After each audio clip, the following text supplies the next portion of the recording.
Click so it doesn't make click noises. I don't know. I think I can remember a single number, 11. Yes. Anyway. I mean, good for you. I couldn't, but okay. Okay, you have the plan. Hey, Rob. Andrew Bauman. How's it going, man? Got that right. Here Off we the bat. are, day late, Yeah. getting our podcast out. Right. So but this will go out. This will come in hot. This will be mixed. There won't be any extra. Although I like to push the video for other visuals, there probably won't be any extra visuals in here at Right. all. It'll be bare bones, no frills. It'll smell like the old Xerox machine.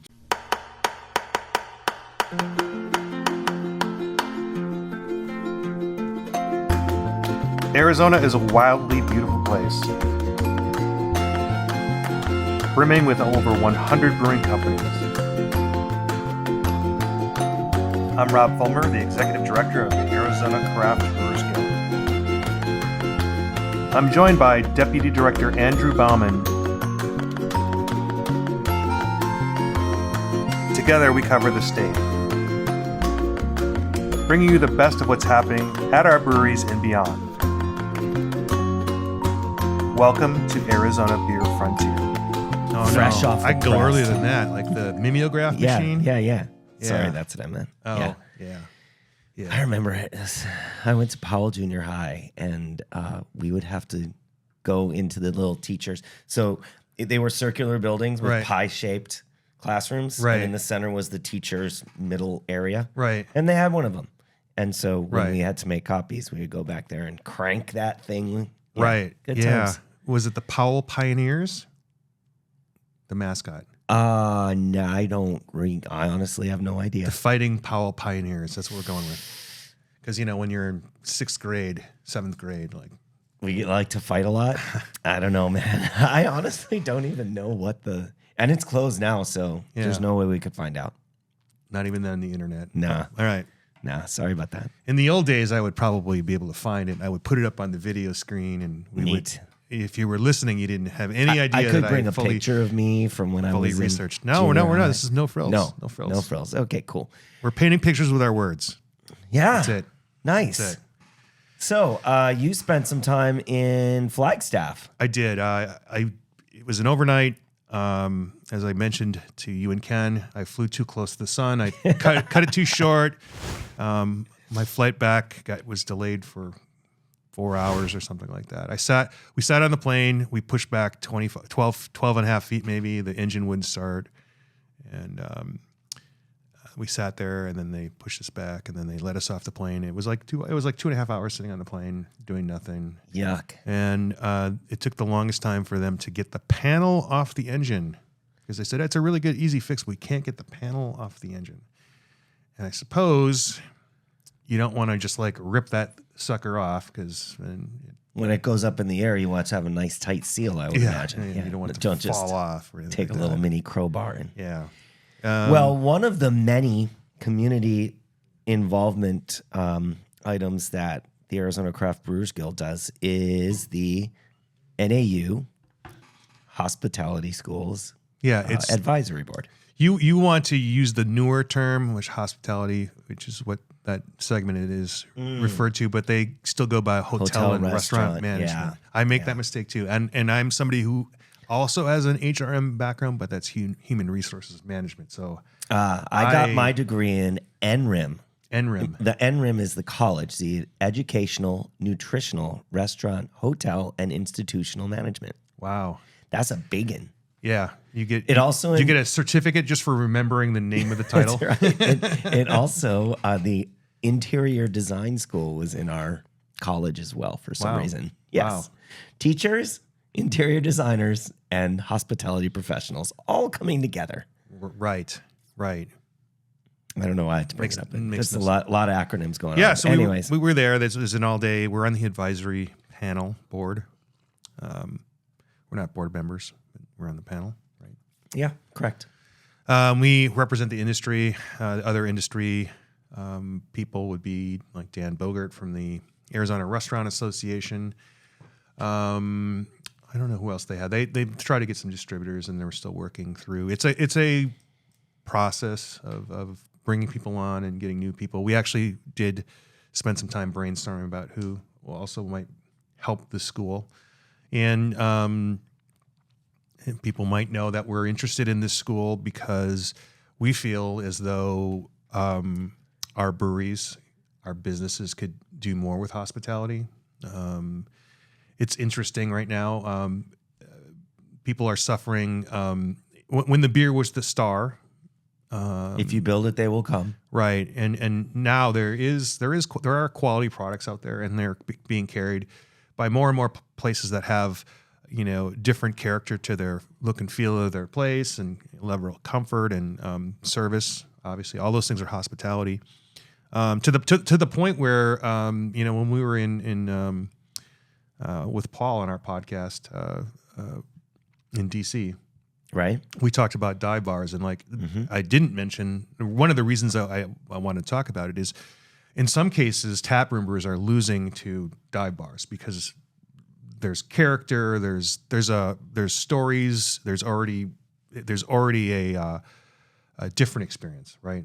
Qualitatively, you could argue that it's not as nice, but that's not the point Right. of going out. Is its experience. So, interestingly enough, they are adding, or they have people who have experience in interior design at that school. Yeah. Because it is an important part of Any everything. business. Yeah. Yeah, so they gave us a state of basically schools in America, higher learning education. Things are down.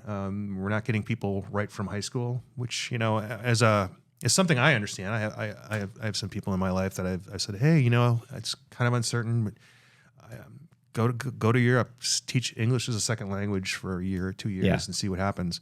I guess I would have loved to have done that, but I didn't do that. So, you can see where I have, some touchstones in my life where I can see that is definitely a trend. And it's not like I feel like they're going to somehow lose if they don't immediately go to college or they don't find something. I think you're always going to find opportunities to get more education. It doesn't have to be through a university, but one of the interesting things that they discussed, and hopefully this isn't a huge secret, they're going to be one of the first colleges to offer a degree at 90 credits instead of 120. They're working towards that. That is a thing that you will see at other universities. It cuts a year out, gets people in the marketplace faster. So, where would the cuts come from? It's a lot of electives. A lot of electives. I'm And going to be doing a more straight course of exactly this and then Right. get out. Yeah. Yeah, and they're also looking for pathways to bring people who are working on their MBAs to sort of intersect with the school. Back to the numbers though. So they're losing students. NAU has finally, after a decade, has sort of turned the tide up a little bit on this year. So there is some encouraging news, but I think constantly evaluating the curriculum and really tying to career choices, right? I think one of the things we talked about is how people perceive hospitality to be a secondary type of career, and Right. and so we're one of the things that we're being asked to do is help explore different career pathways, and it's basically identifying positions and how people went from A to B to C. And it's more storytelling, in my opinion, and getting people to think about hospitality differently. Because, I think people have people get service. People go to restaurants, bars. They have an experience. They receive products. But that's all hospitality. But I think what we're talking about is elevated hospitality, not elevated in price, just elevated in Focus, really. Yeah. Like making intentional choices that make your place more welcoming and exciting to go to. Intentionality definitely is a good word for it, and it's engaging every customer as soon as they come in, and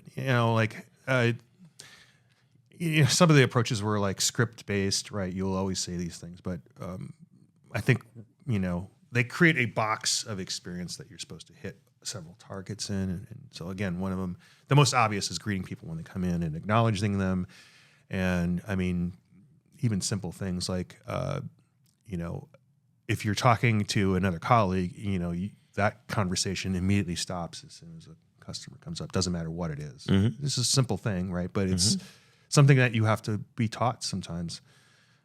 So that's why we're involved. That's what they're working on. It is my only experience with that kind of college. So hopefully there are other examples of people having that industry component that really cares about the direction of the program, and it's not strictly, hey, I'm going to work at the university here and I'm going to get all their best talent to my place. It's a much larger picture. Yeah. To that extent, they actually have resort people from all over the country coming to help with this. So super honored to be on that. Cool. Also gave me some time with Dan from the Restaurant Association.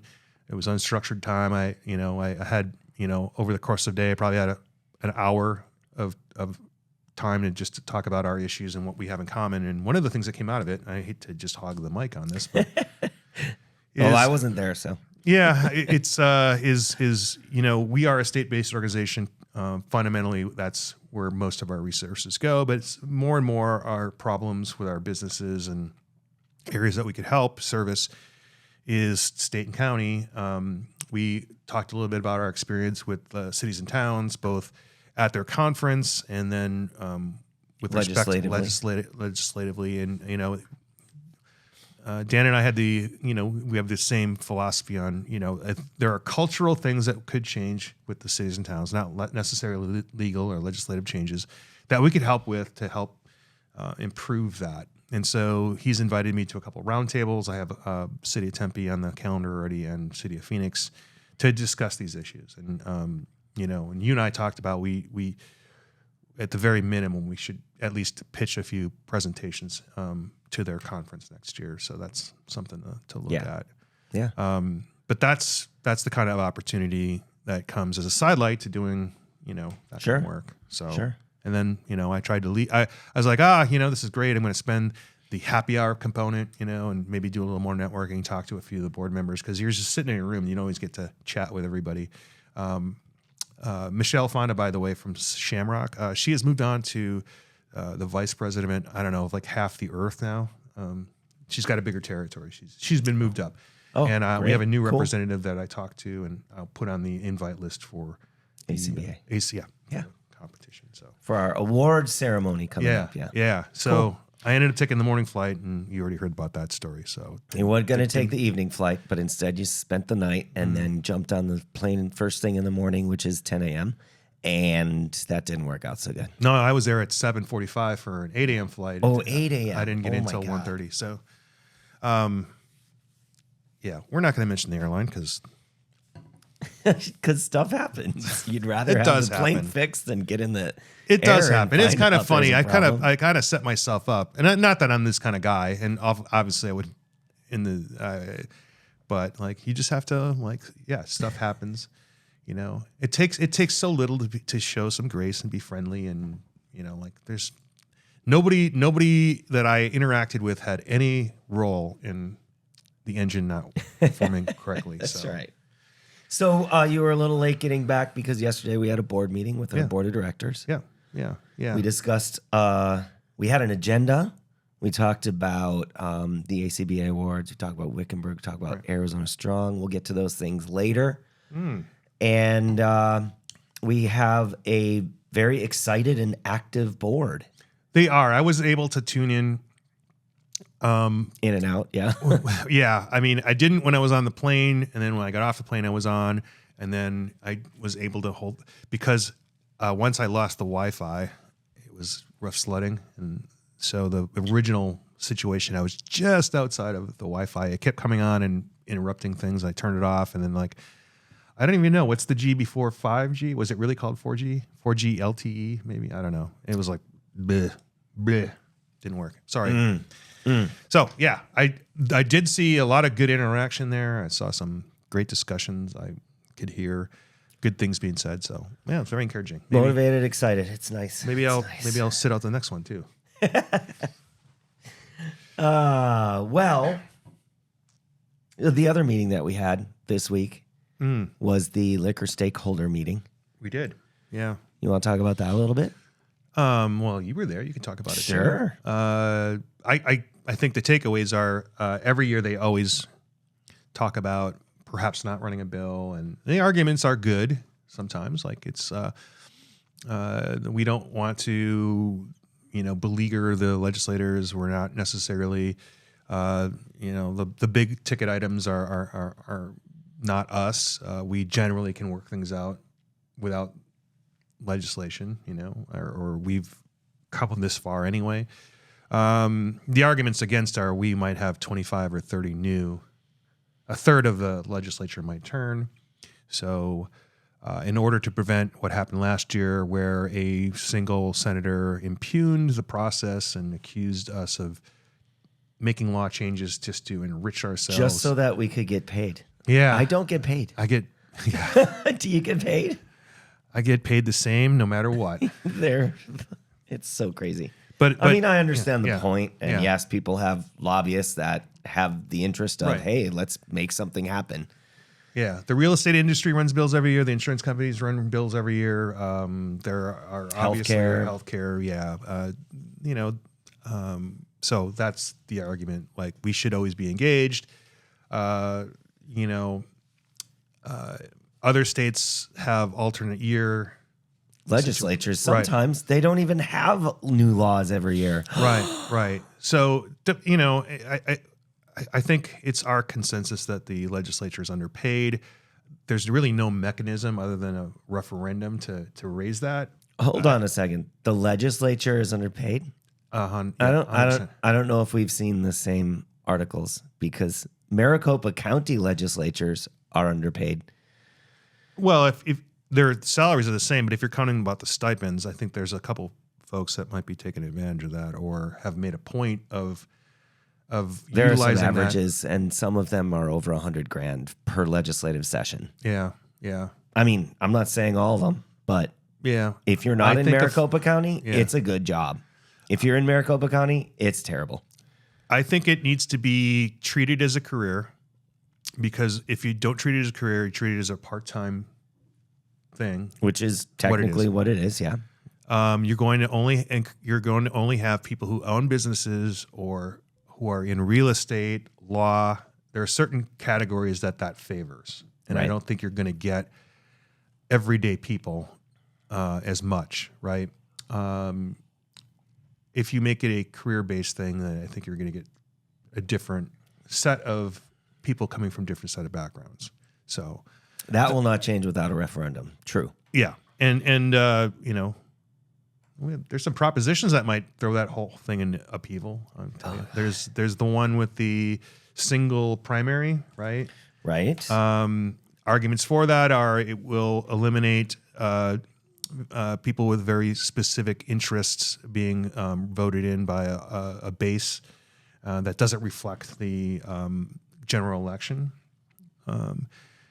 The arguments against it are if everyone's in the same pool, people who are incumbents or who have names that are well known will be favored. So I mean that's breaking it down pretty simply, but right. If that passes, one could argue that it will be generally you'll have entrenching the system more. You'll have less swings of liberal and conservative far candidates, but you'll encourage incumbency and not a lot of change. But I mean, on the plus side, they should have more institutional knowledge. I think it's important. It's lost. The reason why legislators are dependent on lobbyists is because lobbyists have the story, and yeah, they're going to slant it their way. But that's why they have lobbyists, all kinds of lobbyists, to have different opinions. They don't have enough staff to really get all the info too. Yeah, I'm sorry. Unfortunately, when you talk to one lobbyist from an organization, you get one perspective. And right. If they had staff yeah. that could do some research, you might get other perspectives. But that's not just how it works. Yeah. All the time. And for the last 30, 40 years, there's been one story about alcohol. It's bad. And since just not just me, since we made this organization a full-time endeavor, we have our message in there. But It's not bad. But it's also not what we don't have somebody doing that full-time. Right. But my getting ahead of everything. Let's just get back to your show. Let's get back to the agenda. Yeah. Okay. Number one thing in our face right now is the Wickenburg Oktoberfest. That's on Saturday, only 2 days from now. Yeah. Got breweries that are selling beer to go. That's exciting. It's a new thing we haven't done before. We're bringing in families can attend one of our beer festivals. Another thing we haven't done before is a non-ticketed all ages event. Yeah. So those are new, exciting things for us to do. Yeah, we're going to have a hot weekend. It's going to be the quite hottest. warm. It will. I'm here to say it's probably be the hottest beer festival that anyone's ever had. Yes. However, it is also going to be the shadiest. Right? Giant trees in that park. Yeah. So It's going to have real bathrooms, not porta potties that heat up like ovens. Oh yeah. It'll be more towards the evening. That's true. So I don't know. It'll be interesting. I look at it as a test. To That's not fair. No, it's a test. It's not fair to have a test with 108 degrees in the middle of the day. You know, we live in this state and we thump our chests about How we manage this and then so I don't know. Do you watch the morning news because the weather people are like, the apocalypse is here? Yeah. I mean, it's not good that we have this much hot weather so long, but nevertheless, we need to embrace that we live here and we need to figure out how to adapt to it. The only way to do that is to test ourselves. I maybe use the wrong word. Test ourselves against hot weather. I don't know. I don't think it's fair to test it as an open festival that it's not necessarily ticketed with whole families invited. We already tested that. Like the downtown Chandler Oktoberfest does that. Oh, hey, while we're talking about Oktoberfest, let me bring a little list of Oktoberfests in Arizona that I found that might be interesting to our listeners. Right. Come out to Wickenburg Oktoberfest this weekend. Right. However, if you're unable to do that and you still wanted to attend an Oktoberfest, well then, do better. No, we have other options. We have that Brewing Company in Pine. Their Oktoberfest is this Saturday. Right. Greenwood Brewing is putting Oktoberfest Friday, Saturday, and Sunday. Yeah, I saw they had a commemorative mug available, or stein. The Chandler Oktoberfest. Oh, I brought up a little thing for me to read here. Hold on. Chandler Oktoberfest is this weekend. It is at the A.J. Chandler Park. And you will recognize that as the one right in front of Santan Brewing Company. Right. Breweries that will be represented. In the past, it had just been one brewery. Right. Now it's Santan Brewing Company, Pedal House Brewing Company, Courthouse Beer Vendor. I should have said that out loud. Sorry. Craft 64. They do some contract brewing of their own beer. Boogie Beachy will be there. The Perch and AZ Locale. All these places are participating in the downtown Chandler Oktoberfest, so that's exciting. Gonna be hot there too. Yes. You know where it's not going to be as hot? In Flagstaff, where Historic Brewing Company has their 11-year anniversary and Oktoberfest celebration on Saturday. Very nice. Yeah. We've also, if you're down in southern Tucson, southern Arizona, Copper Brothel in Sonoyta has their Oktoberfest this weekend as well. I think that covers this weekend. Right on. Next weekend, Button Brewing in Tucson, October 5th. Bone House Brewing Company in Fountain Hills. We've got Oso at the park with a big party in Gilbert featuring beer, food, music, contests, and local breweries, Desert Monk Brewing Company, Uncle Bear's Brew House, Beer Research Institute, Oso Brewery, and 12 West Brewing Company. All on October 5th in the park. Beautiful place to be. Going to be great. I see some participants in all these lists of the ACBA awards. Some That's of them are medal winners. I'm looking at. Yes. So, Belfry Brewing Company's 4th anniversary and Oktoberfest celebration is October 3rd through the 5th. Thursday, Friday, Saturday. good old Cottonwood. Good old Cottonwood. Cut off a few degrees of warmth and crank up the fun. That's all I got. All right. Those are the ones I could find. There Right. are more out there. Those are the ones that our members are participating in and hosting, and I just want to shout them out. Great. Yeah. Getting a lot of chatter on this ASAE seminar. Yeah. You want to just Sure. tease what that is? The ASAE is the American Society of Association Executives, so it's all the nonprofits. It's our trade organization. We're not members because that's way too expensive for us to handle. But they do have public-facing and industry-facing non-member things. And today was a webinar regarding the fact that federal nonprofit status is set to change in 2025 unless Congress does something. So that never bodes well. The current environment is that revenue taken in by registered nonprofits is not subject to taxation. The change is that only straight donations will be non-taxed, meaning a 21% tax would be applied to all of the ticket sales for our events, to our membership dues, and many other things. So it's pretty terrifying. It would gut the nonprofit organizations across the country because just giving 21% of your revenue back to the federal government would be, and I'm not just being dramatic here, it would close your favorite animal shelter. Yeah, most of the nonprofit organizations, I mean, they do work with reserves occasionally, if they're fortunate. If they're really doing a lot of work, they're right at the minimum. They're designed to make the break even. A lot of them.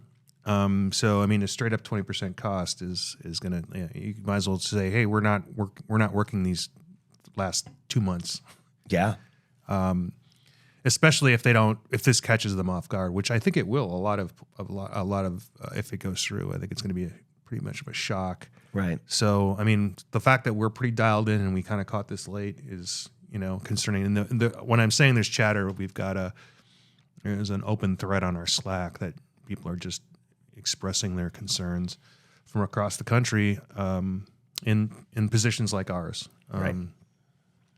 There's also another issue that's kind of crept up on us is the raising of the exemption for salaried employees. So where they would qualify under that amount, they would qualify for overtime, and that number is being raised, and it's already in a lot of people is early professional salaried jobs in our industry, and it's the rate will actually affect people at some point close to $60,000 a year. Wow. Yeah.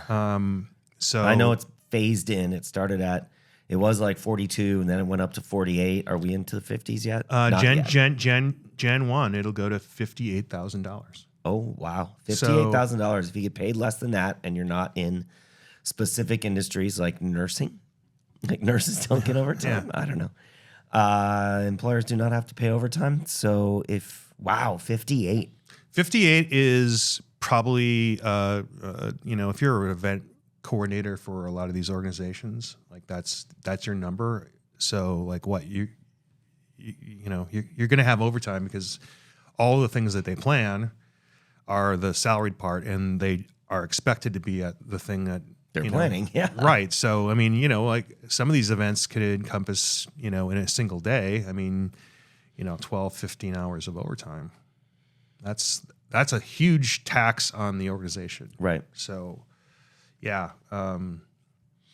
we'll see. We'll see. There's always new challenges, and that's why you have to have people that are looking out for it, because as business owners, many of our members don't have the time to watch all these things. And that's one of the things that we do. Right. And these are federal issues, so it's not necessarily within our individual states' reach to affect that change. We have to coordinate with other states, and I guess our Brewers Association should be the point of that spear. So I think based on these two things, we're going to have a conversation about that. Right. Because these are federal issues. But definitely the salary thing is going to affect a lot of breweries. Right. 58,000. That's, yeah. If you have a head brewer that's getting paid 48, Yeah. uh-oh.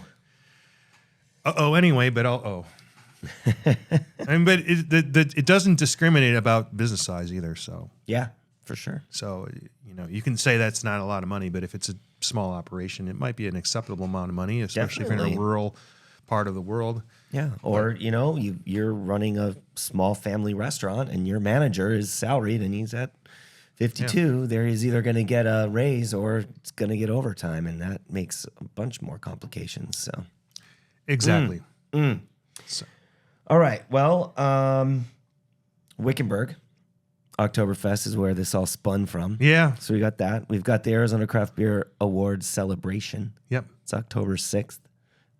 Yes. And that's an industry-only event, but it is one of our favorites Yes. where And- we get to hang out with our peers, hang out with other people in the industry, and just kind of let our hair down. I mean, not you and me, but everyone that's there except us.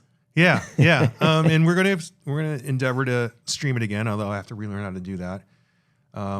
With all the stuff we got stacked up, I probably have a day to figure all that out. It's bonkers. Yeah. I still have I have to recruit for beers for it. They changed out their sound system. I think it's going to be more favorable for us in the short term, but I still got to relearn how to do all that stuff. I haven't done it in a year, so we will put that out there. We did get quite a few people tuning into it in years past. That's cool. Yeah. So, but if you're in this industry and you claim you haven't seen the email, you have the email. Yeah, and if you haven't, you can email me and I'll help you out. Yeah. Yeah. Need more deets, info. Yeah. And if you're a member of the media or podcaster, hit us up and we'll see what we can do for you. Sure. GABF coming up. I went over yesterday. Yeah. Many of our member breweries donated beer for us to pour at the Arizona Craft Brewers Guild booth at the Great American Beer Festival in Denver, the 9th to the 11th of October. I'm looking forward to it. I've been going since 2006, maybe, or 7. Continuously, except for the COVID thing.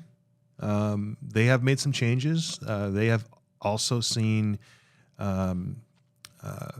fewer attendees, and they've made some changes that some of them are well received. Some of them are not very well received by, let's face it, frankly, by people who don't go.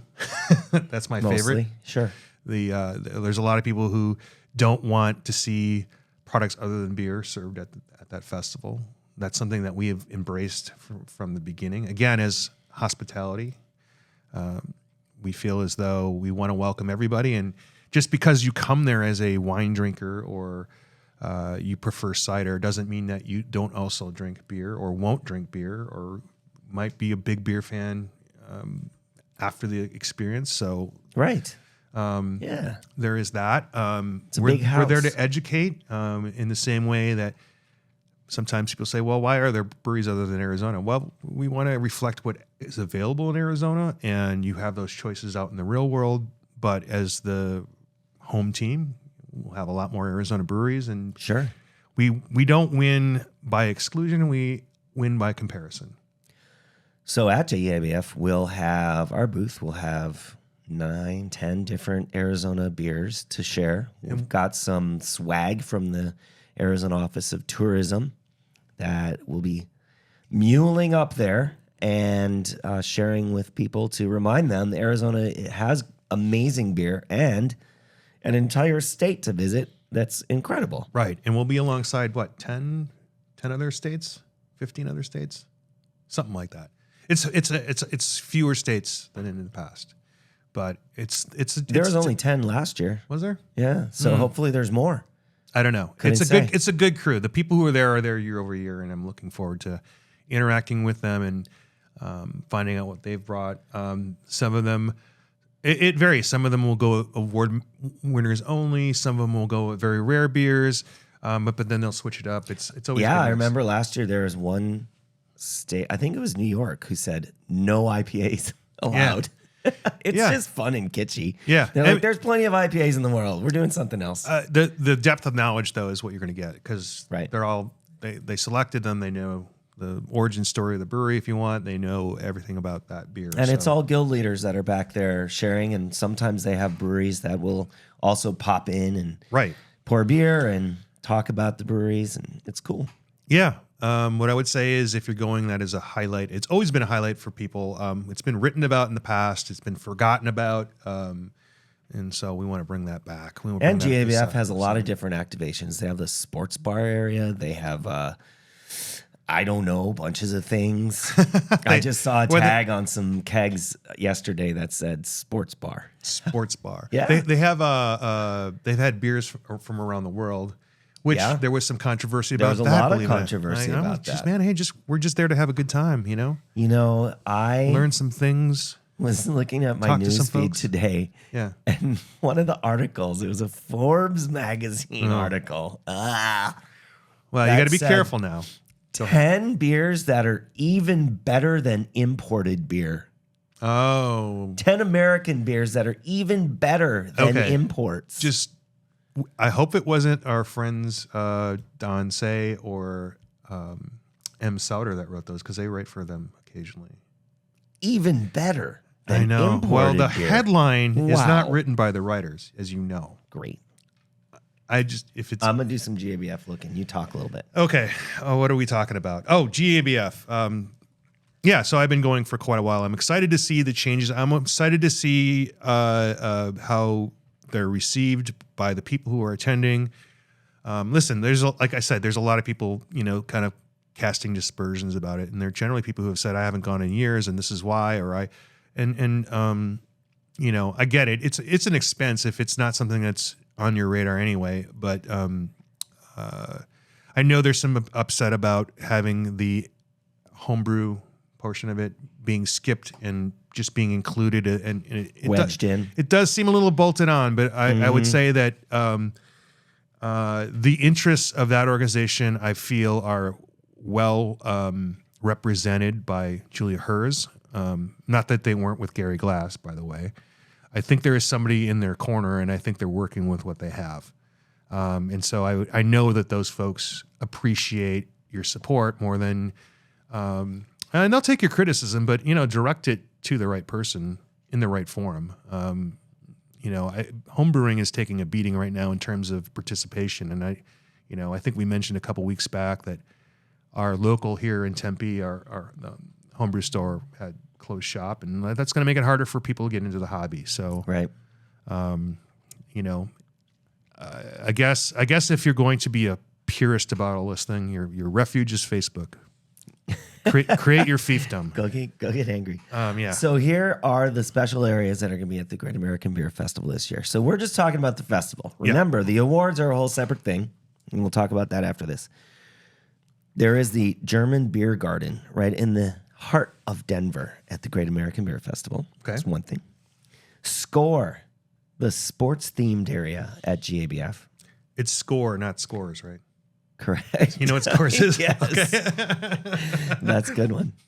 It's a fun and engaging experience where you can, where the sports area is a must visit. We've got Fright, Halloween themed experience. Oh, okay. I need to bring costumes now. This is going to be amazing. All right. Costumes. All right.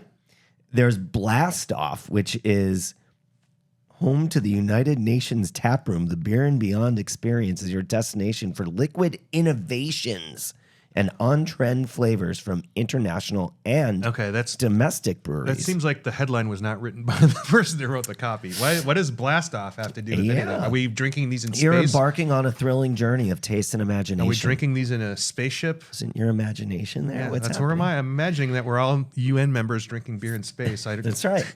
We've got Meet the Brewer experience, We've got chill backyards for hanging out with friends, listening to music, playing long games, and simply relaxing on the weekend. This is interesting because that idea intersects with something that was said in our meeting about one of our events, which I won't get into detail, but we could just literally throw this back and say, Sure.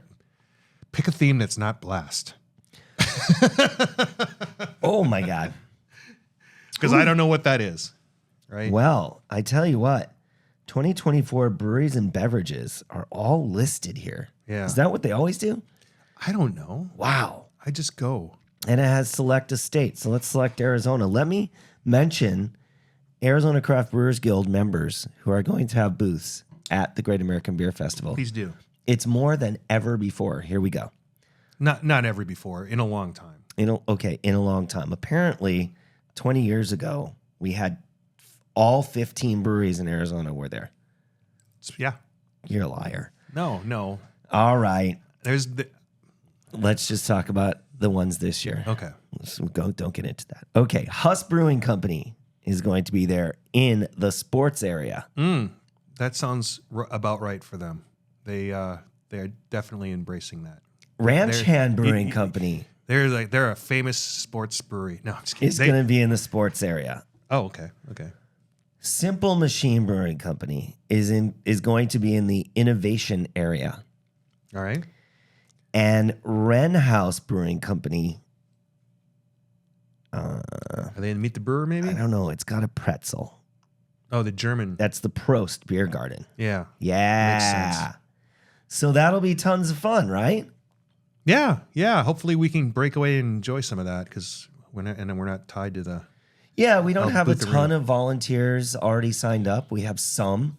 Yeah. We have some very kind-hearted people that said, look, I want to go to GABF and I want to hang out with you. So they're going to come back and break us for a couple hours. And that's so generous of them. Yeah. And also, beautiful Bonnie Bauman will be there. I don't know what Brenda's plans are. Well, maybe. Maybe. Yeah. Neat. Maybe. All right. So Maybe that's if I what's tell her going on that, at maybe if I tell her it's the last time we're ever going to have to go to it, Oh my God, don't say that. I'm going to lie. Well, maybe it'll be the last one ever. Oh God. So anyways, We do have a couple meteors headed our way. Arizona is going to be well represented at the Great American Beer Festival as our Arizona Craft Brewers Guild members. Yeah, I'm excited because that will mean the very hot festival we did will be over and we'll be licking our wounds. No, I'm just kidding. With a 70-degree high in Denver. I am obviously concerned about the heat for this event, but I really feel like we just need to do it and we need to make the best of it. And we need to look. The funny thing is people keep buying tickets to it. Like I look at my email, like these are people that want to go. So every time I see one of those tickets, I'm like, that person's really motivated to be there. So then I want to be there too. Sure. Great. Dig it. Let's see. I'd also, while I was in that cooler where they're sending beer, there is a brewery that's sending beer to the Pro-Am, but I don't know who it is. Oh, I know. And then Uncle Bear's is sending beer to the Collab area where they highlight collaboration beers. Maybe Debo? Debo's going to be there, yeah. I wonder if Ash has a line on the Pro-Am. I'm willing to bet it's one of their, because they did a bunch of bangers. It could be Tucson too. They do a lot of collabs. That's true. Who knows? It's nice to have surprises sometimes. Yeah.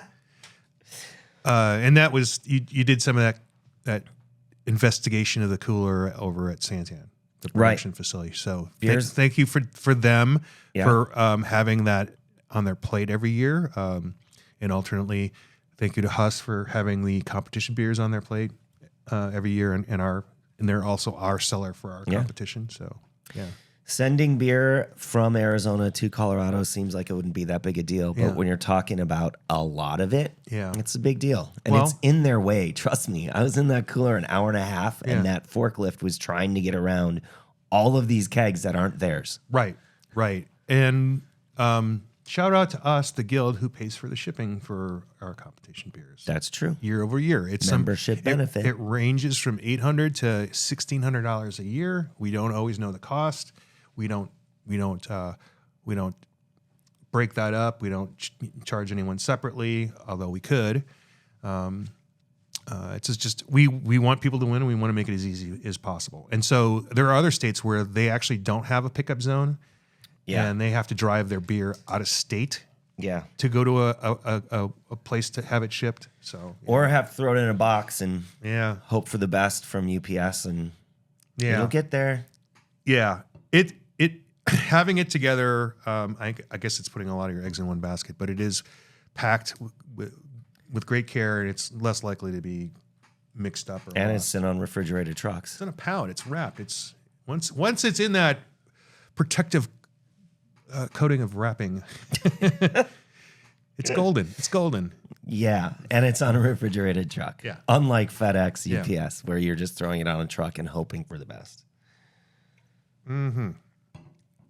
The other thing we should talk about a little bit is Arizona Strong. That is coming up in February. We had a meeting this week with Salt River Field's crew. Yep. Everyone's getting prepared, getting excited to put on the biggest single-day beer festival in the Southwest. That's us. Yep. That's us. We talked a little bit about coordinating a little better, So the key to that is getting everyone who's involved signed up early, understanding what their needs are, what their concepts are, and I think we've done that very well for the majority of people who sign up early. We always have to fit somebody in, and it's just something that happens. But I think there's going to be a desire for us to coordinate those things on the map a little differently, a little better. Although, we're always going to have things like you can only be here because there's power here. If that's what you want, you have to go to a certain place. Right. We can't have power cords running all over the grass. But I could hear the discussion about what do consumers want and what we call it. I think I was in the same thought, but I wasn't about in my seat just to click and go and start talking in the middle of a plane that's getting ready to take off. Sure. But Dylan mentioned Carnival, and that's kind of what it is. And one thing I didn't say is we have to decide what the beer culture of Arizona is, and we have to. The mission is to bring that to the folks, because some of those things aren't going to be immediately sexy, right? But this is building our identity and what we bring to Arizona, whatever that is. That's right. So that's it's not a if we express that, it's not going to change a lot in terms of ticket sales, but it is important for us to maintain our identity despite all these other things going on, is to find out what our core is, communicate that to the customer. And so we can make some of those things fun. We can theme those things. I already sent out a communication to our distributor partners today, giving them the dates and encouraging them to get their theme and ideas together and share them with us. Yeah. Sharing them with us is so helpful. I think if we came up with a general theme, we could say, great, your theme has to fit within absolutely. Our theme. So the other thing that is going on right now, and we're a little late on this one, is that September is Suicide Awareness and Prevention Month. Yes, it is. 988. 988 is a project that OSO has put together for years. I don't know how many years. That's a great question. I don't know. I was doing a little bit of looking up, and I couldn't find a definitive answer, but... It was after COVID, yes? No. Before COVID? Yeah. Okay, then it's been some time. The COVID thing, or the logo decisions were made after COVID. Okay. The identity was solidified. So it's been a while. Yeah, but you might be right. I'm sure it's been a crusade. I don't. Is that a good word to? Sure. Of John Lane's, it's a something that he's experienced in his life that has gelled into a cause, right? To make people aware that there is help available. 3 numbers, 988, came down from a 1-800 number to talk to people who can help, and it's not just for an individual in that moment of crisis, although that is when that is the last possible time that you would want to have that kind of communication. But it's for anybody who has concerns, who works with people who might be in environments where it's more likely to happen, suicide. I think in just talking with folks from the call centers that we did a couple years ago, talking to people who have been affected, their stories, it's destigmatized the word suicide for me. I know that there are people who have much more perhaps religious dogma about even admitting that happens to some of their family members. Right. Hopefully that breaks that down. So just in that small sense, it's changed how I look at it. I was one of those people who was like, hey, you only call this number when you need it. Like when something imminent, dire is going to happen. Yeah. That's not what this is about. They will have a conversation with anybody to tell you what the warning signs are, to tell you how you can get involved in early intervention, right? You're not occupying someone else's time. They're Correct. designed to be a resource for you. And a resource before the crisis happens. Right. And also during, if it comes to that. So these have been typically launched in September, although if you look at the website, they want a year-round conversation. Yes. It is Suicide Awareness Month, and those awareness things are not designed so that you only fix things during that month. It's to have that. It's a way to market, get people informed all at once, and then hopefully that can transpire to the rest of the year. They have new labels this year. We will be pouring the Oso's 988 beer at the Great American Beer Festival, and that literally sparked tens of conversations last year. Yeah. People who had worked for the organization, people who just were like, what does that mean? And it was closer to when they changed over the phone number, but I think that it's great that we have that opportunity again. Yeah. I think it was about a year ago where John was on, I think he was on Brewbound with somebody from Lakefront Brewery in Milwaukee. And yeah, it was a great discussion. I'll see if I can point that in the podcast notes. But I've got 44 breweries from 17 states participating this year. Let me nice. read out Arizona Craft Brewers Guild members, where you can go to their place and get your 988 beer, Yeah. or potentially in the market. I'm not positive who does that. Arizona Wilderness Brewing Company, Barrio Brewing Company, Beaver Street, Corbett Brewing, Dragoon Brewing, Huss, Lumberyard, Old Ellsworth, Pedal House, Prison Hill, Santan, Simple Machine, Six Birds Cider, Yeah. Smeltertown Brewing Company, State 48, and Walter Station. Obviously, Oso is leading the pack on that. So, Great. yeah. Great. So we have 988. I'm running out of stuff. Oh, good, because we're running out of time. Okay. I know. We got to run and gun. Yeah. Got that festival coming up. We have tons of things on our plate. So, I need something Yeah. from you. yeah. What would you characterize a title for today's episode? Because I always struggle with this. Sometimes it doesn't even make any sense. Yours are always so good, though. Oh, but the well is getting dry. While you're thinking about that, I want to talk about October 19th real quick. Oh, yeah. Because there's other dates that we're getting a confluence of stuff, and I have a question for you. I know there's another jam up in November or two, Right. but my understanding is on the 19th there is the Arizona Craft Beer Awards Festival, Yes. and that is something that Arizona Craft Beer we're Awards naturally Festival. Yep. a part of. That is in Tempe.